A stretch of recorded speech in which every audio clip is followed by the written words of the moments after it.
અસલામુઅલૈકુમ વિદ્યાર્થી મિત્રો, આપણે વેકેશન પહેલાં પાઠ 7 ભારતનું અર્થતંત્ર, જેનામાં સ્વતંત્રતા પહેલાંના ભારતનું અર્થતંત્ર કેવું હતું તેના અમુક મુદ્દાઓનો અભ્યાસ કર્યો હતો, જેનું આપણે રિવિઝન કરીએ તો રેલવે, માર્ગ પરિવહન, બેન્કો, સામાજિક માળખું, ખેતી અને મહેસૂલનો દર, આટલા મુદ્દાઓ આપણે વેકેશન પહેલાં ભણી ગયા હતા. આજના તાસની અંદર આપણે કરવેરાના ઊંચા દરો જેનો અભ્યાસ કરશું. કરવેરા જે આપણે વેરો ભરવાનું હોય, જે કર ભરવાનું હોય, મતલબ કે કોઈ પણ કામ માટેનું એક એક્સ્ટ્રા ટેક્સ હોય, તેને કરવેરા કહેવામાં આવે છે. કરવેરાના ઊંચા દરો કોણે લાદ્યા હતા? તો બ્રિટિશ શાસને. કોના ઉપર? તો ભારતના જે વેપારીઓ હતા, અથવા તો કેટલાક ખેડૂતો હતા, અથવા તો દરેક વસ્તુઓ ઉપર અંગ્રેજોએ કરવેરા લાદ્યા હતા. અને કેટલા? તો ઊંચા દરે. નાની સામાન્ય વસ્તુ જેના વગર માનવીનું જીવન શક્ય ન હોય તેવી વસ્તુઓ ઉપર પણ તે લોકો કરવેરા ઊંચા લાદતા હતા, જેના કારણે ભારતની પ્રજા ખૂબ હેરાન થઈ ગઈ હતી. તો આપણે જોઈએ, બ્રિટિશ શાસન દરમિયાન કરવેરાની આવક અંગે દાદાભાઈ નવરોજીની ગણતરી મુજબ 1876માં ઊંચી આવકવાળા બ્રિટનમાં કરવેરા દ્વારા રાષ્ટ્રીય આવકના 8% જેટલો હિસ્સો આપતા હતા, જ્યારે બ્રિટિશ સરકાર ભારતમાં નીચી આવકવાળા પાસેથી 15% જેટલો રાષ્ટ્રીય આવકનો હિસ્સો કરવેરા રૂપે ઉઘરાવતી હતી. કેટલા ટકા? 15%. નીચી આવકવાળા ભારતની અંદર બ્રિટિશ સરકાર 15% જેટલો રાષ્ટ્રીય આવકનો હિસ્સો શેના સ્વરૂપે? તો કરવેરા સ્વરૂપે ઉઘરાવતી હતી. દાખલા તરીકે, મીઠા પરનો કરવેરો. મીઠા ઉપર કરવેરો હોય. મીઠો એવી વસ્તુ છે કે જેના વગર આપણું જીવન શક્ય નથી. કોઈ ખાવાની વસ્તુની અંદર સ્વાદ નથી આવતો તેવી વસ્તુ છે મીઠો, અને મીઠા ઉપર પણ કરવેરા હતા. ત્યારે તમને ખબર છે ને, મીઠાના કાનૂનનો ભંગ કરવામાં આવ્યું હતું. ભારતમાં મીઠું દરિયાકાંઠે અને રણ પ્રદેશમાં સરળતાથી મળતું હતું. તેમ છતાં બ્રિટિશ સરકાર ઇંગ્લેન્ડથી જહાજો દ્વારા મીઠું ભારતમાં લાવતી હતી. ભારતની અંદર મીઠું તો મળતું જ હતું, છતાંય બ્રિટિશરો, અંગ્રેજો જે છે ઇંગ્લેન્ડથી જહાજ દ્વારા મીઠો લઈ આવતા હતા અને તે ભારતમાં વેચતી હતી. ભારતમાં મળતી વસ્તુઓ ભારતમાં વેચવા ન આપતી, પણ પોતાના દેશમાંથી લઈ આવે અને પછી ભારતમાં વેચતી. જ્યારે ભારતમાં પાકેલા મીઠા પર ઊંચો કરવેરો લેવાતો, એટલે ભારતના મીઠા ઉપર કરવેરો ઊંચો હતો, એટલે પોતાના દેશમાંથી લઈ આવે એ વસ્તુ વેચતી હતી. જેથી એક તરફ બ્રિટિશ શાસનને કરવેરાની આવક થાય, પોતાના દેશમાંથી લઈ આવે એ વસ્તુનું પણ વેચાણ થાય, અને સાથે સાથે ભારતની અંદર પણ ઊંચો કરવેરો લાદે તો એનામાં પણ એની આવક થાય.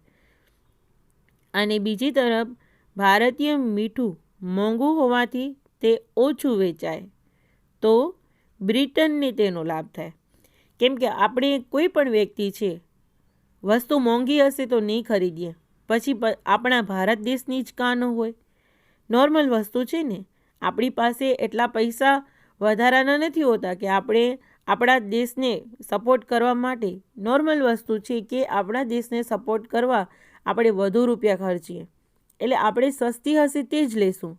તો એ લોકોની મેન્ટાલિટી, એ લોકોની જે એક મોનોપોલી હતી એ શું હતી કે અમારા મીઠાનું વેચાણ થાય, એટલે ભારતના લોકો સસ્તો જ મીઠો ખરીદી શકે. તો એ લોકોએ ભારતના મીઠાને મોંઘું કરી નાખ્યું, જેના કારણે શું થશે? ભારતના મીઠાનું વેચાણ નહીં થાય અને બ્રિટિશરોનું જે મીઠું છે એ વેચાશે. તો એના કારણે બ્રિટનને તેનો લાભ થાય. આથી ગાંધીજીએ દાંડીકૂચ કરીને સવિનય મીઠાનો સત્યાગ્રહ કર્યો હતો. આ જ મોટું કારણ હતું. મીઠા માટે દાંડી ગામે ગયા અને દાંડીકૂચ કરી હતી, પગે પગે ચાલીને ગયા હતા અને એ માટે મીઠાનો સત્યાગ્રહ કર્યો હતો. મીઠાના કાનૂનનું ભંગ કર્યું હતું. ત્યાર પછીનો મુદ્દો છે જકાતના વિવિધ દરો. આયાત અને નિકાસ થતી વસ્તુઓ ઉપર જે કરવેરો નાખવામાં આવે છે તેને જકાત કહે છે. વસ્તુ આપણે આપણા દેશમાં લઈ આવીએ છીએ અન્ય જગ્યાએથી તો તેને આયાત કહેવાય, અને આપણા દેશમાંથી અન્ય ક્ષેત્રે કોઈ વસ્તુ સેન્ડ કરીએ છીએ, મોકલીએ છીએ તો તેને નિકાસ કહેવાય છે.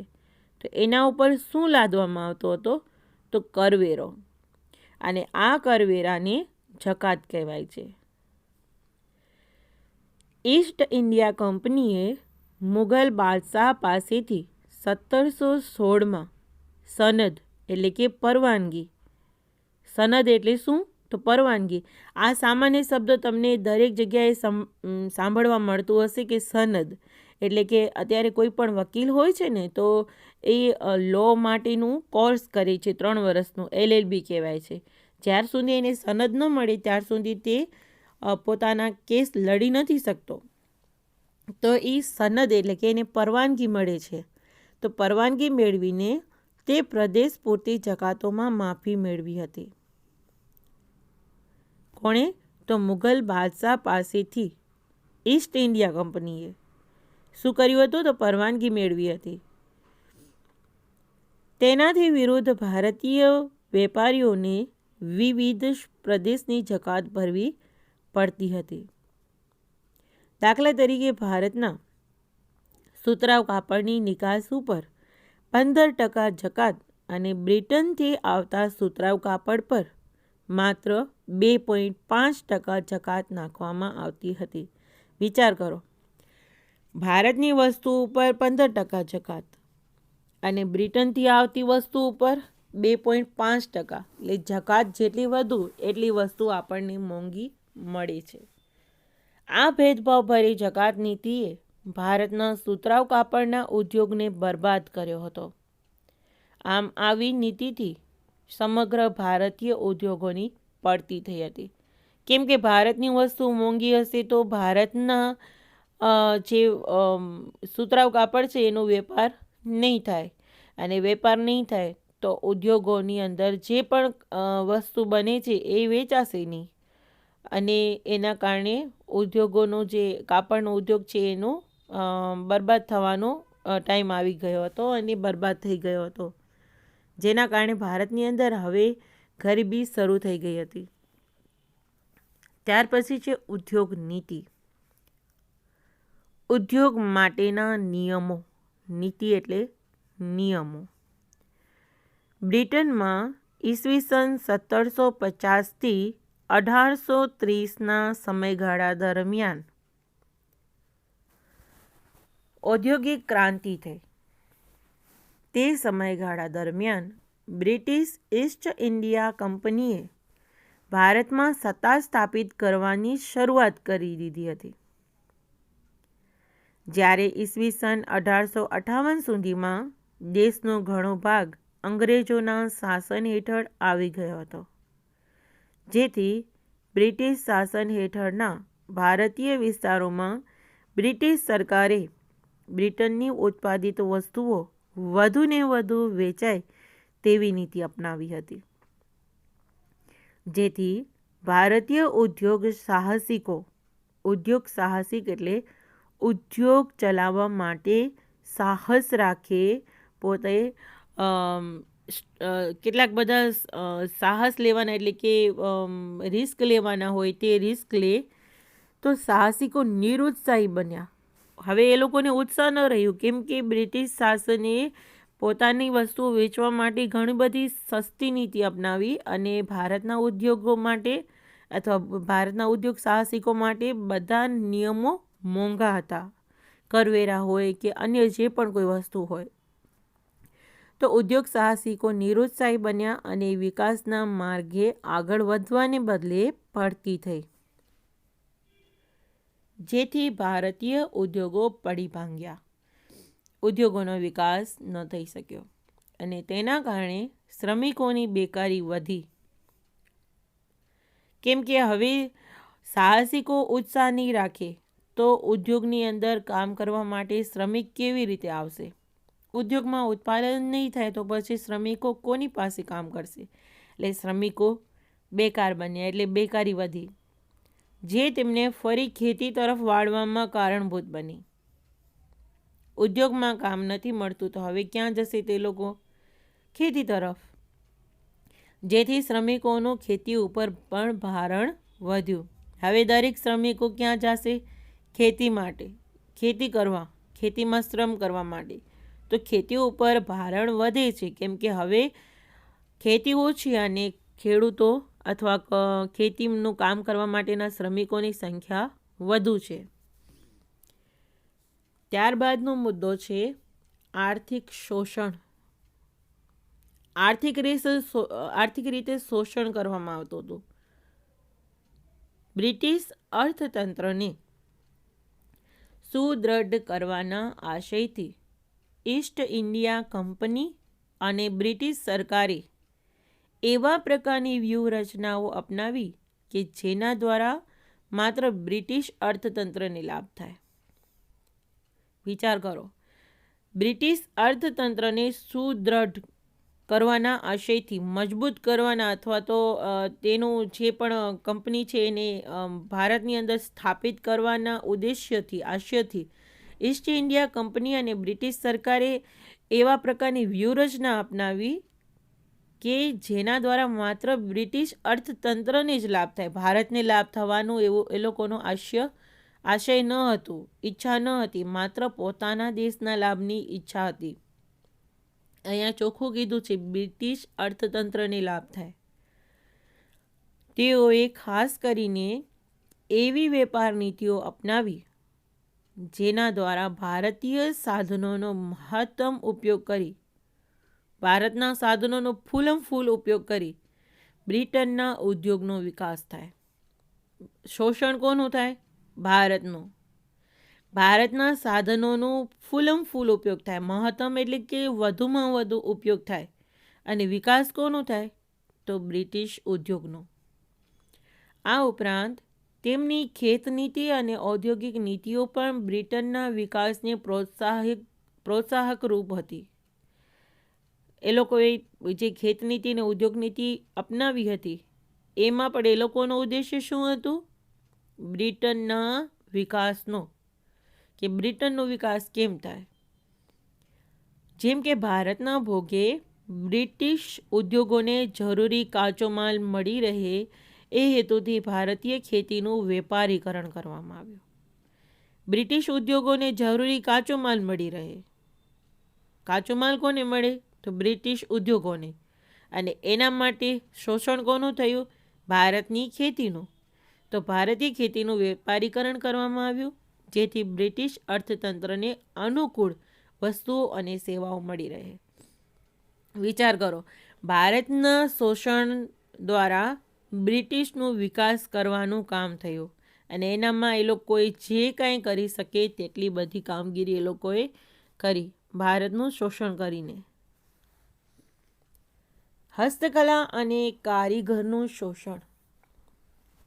હસ્તકલા, વિદેશી કાપડનું વધારો થયો વિદેશી કાપડનો. અને આપણે અગાઉ જે 10મા ધોરણની અંદર ભણી ગયા હતા અથવા 9મા ધોરણની અંદર ભણી ગયા હતા કે વિદેશી કાપડ છે એનું વેચાણ કરતા અને સ્વદેશી કાપડનું છે એ વેચાણ થઈ શકતું ન હતું કેમ કે વિદેશી કાપડ સસ્તું હતું.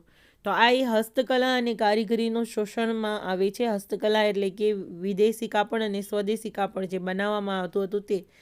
આપણા દેશની અંદર હસ્તકલા, હાથથી બનાવવામાં આવતું કાપડ હતું અને ઘણું બધું હતું. આપણે જોઈએ આનામાં વિવિધ હસ્તકલા વસ્તુઓના વેચાણ દ્વારા ઈસ્ટ ઇન્ડિયા કંપની ભારે આવક ઊભી કરવા ઈચ્છતી હતી હાથ ઉદ્યોગ દ્વારા, જેથી તેણે આંતરિક વેપારમાં ઇજારાનો લાભ લઈ હસ્તકલાના કારીગરો પાસેથી બજાર કિંમત કરતાં 15થી 40% ઓછી કિંમતે વસ્તુ ખરીદી લેતા. હવે જુઓ અહીંયા શું કહે છે, આંતરિક વેપારમાં, આંતરિક એટલે દેશની અંદર થતું વેપાર, એ વેપારમાં ઇજારાનો લાભ લઈ, વસ્તુનું ઉત્પાદન કરવાનો ઇજારો એક વ્યક્તિ પાસે હોય તો ઇજારાનો લાભ લઈ, કેમ કે એક જ વ્યક્તિ વેચી શકતો હોય તો એને ઘણું બધું લાભ થાય, તો લઈ હસ્તકલાના કારીગરો પાસેથી બજાર કિંમત કરતાં, કારીગરો પાસેથી બજાર કિંમત છે એના કરતાં 15થી 40% ઓછી કિંમતે વસ્તુ ખરીદતા.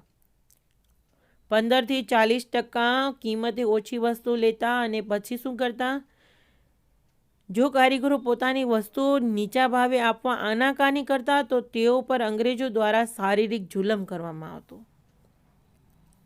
તે લોકોને મારપીટ કરવામાં આવતી અથવા જે કાંઈ પણ ખૂબ પુષ્કળ પ્રમાણમાં એ લોકો ઉપર જુલમ કરવામાં આવતા. એટલે જુલમથી ડરીને ભારતની જે પ્રજા છે એ લોકોની ગુલામી કરવા બેસી જતી હતી. એટલે કે એ લોકો પણ ભારતની જે પ્રજા હતી તે પણ ઘણી બધી મુશ્કેલીઓની અંદર જીવી રહી હતી.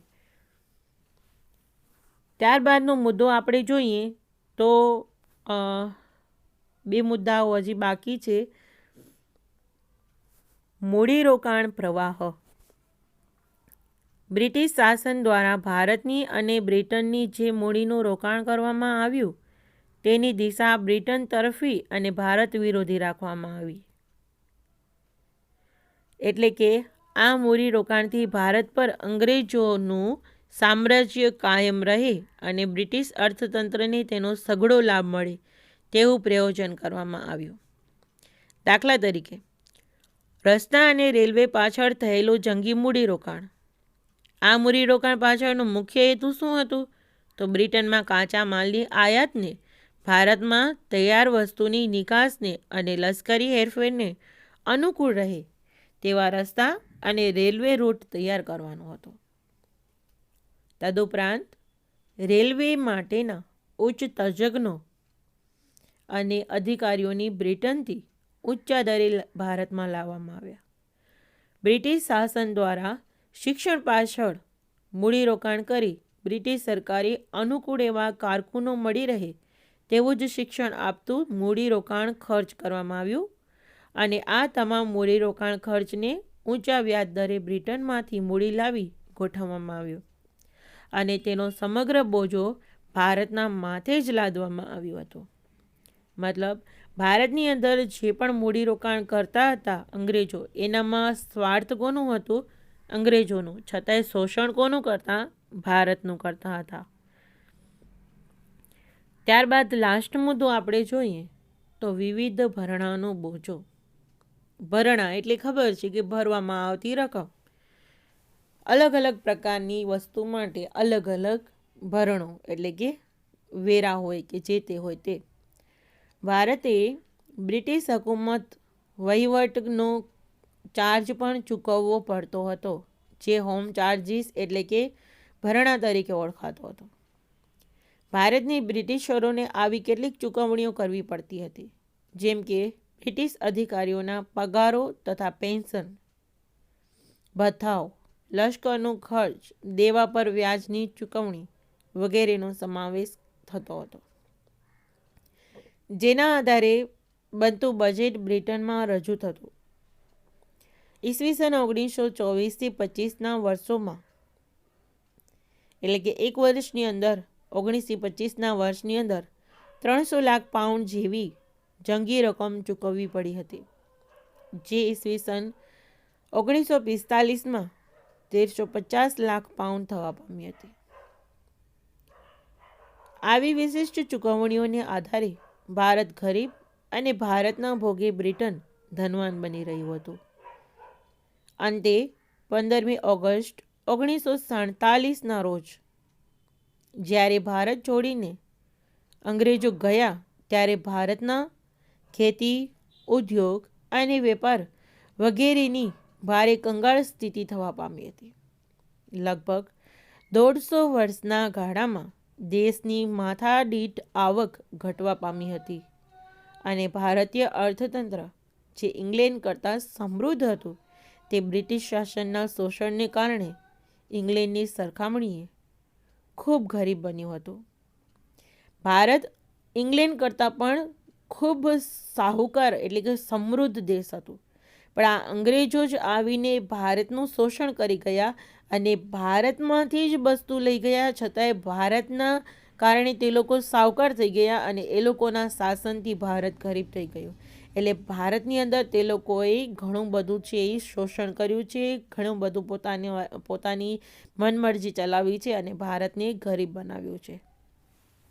વિદ્યાર્થી મિત્રો, આજના તાસની અંદર આપણે આટલું જ ભણશું. આજના તાસ પછીના આવતા તાસની અંદર સ્વાતંત્રતા પછીનું જે ભારતીય અર્થતંત્ર છે, સ્વતંત્રતા મળી ગઈ ત્યાર પછીનું જે ભારતનું અર્થતંત્ર છે તેનો અભ્યાસ કરશું.